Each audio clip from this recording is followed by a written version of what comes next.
Sa kauna-unahang pagkakataon, dumalo sa pulong ng gabinete sa Malacanang si Vice President Robredo na itinalaga ni President Duterte bilang bagong chairperson ng HUD-C o Housing and Urban Development Coordinating Council. Samantala, nitong weekend po, nag-courtesy visit naman kay President Duterte ang ilang mambabatas at opisyal. Sumentro ang usapin sa planong buhayin ng parusang bitay at sa pinaigting ng kampanya kontra iligal na droga. Narito ang report.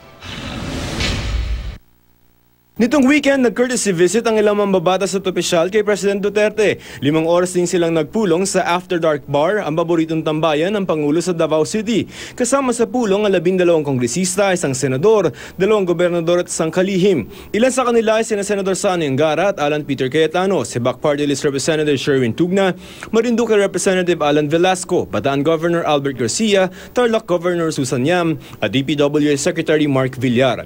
Binigyan din daw ni President Duterte ang kagustuhan niyang buhayin ang parusang bitay sa bansa at kanyang kampanya sa iligal na droga. He mentioned that so many officials are involved and sa kanya parang treason yun sa kanya.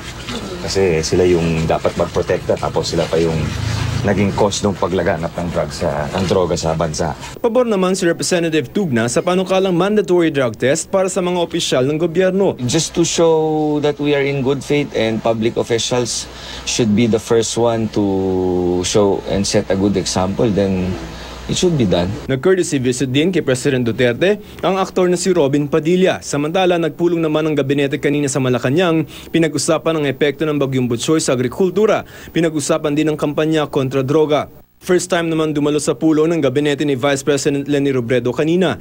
Malagod siyang sinalubong ni DOTC Secretary Arthur Tugade at Cabinet Secretary Juni Vasco. Si Robredo ay tinalaga ni President Duterte noong isang linggo bilang chairperson ng Housing and Urban Development Coordinating Council o HUD-C. Ito rin ang parehang posisyon sa gabinete na hinawakan na nakaraan 2 vice-presidente bago si Robredo. Base sa Executive Order No. 1 ni President Duterte, ang HUD-C ay nasa ilalim ni Cabinet Secretary Vasco.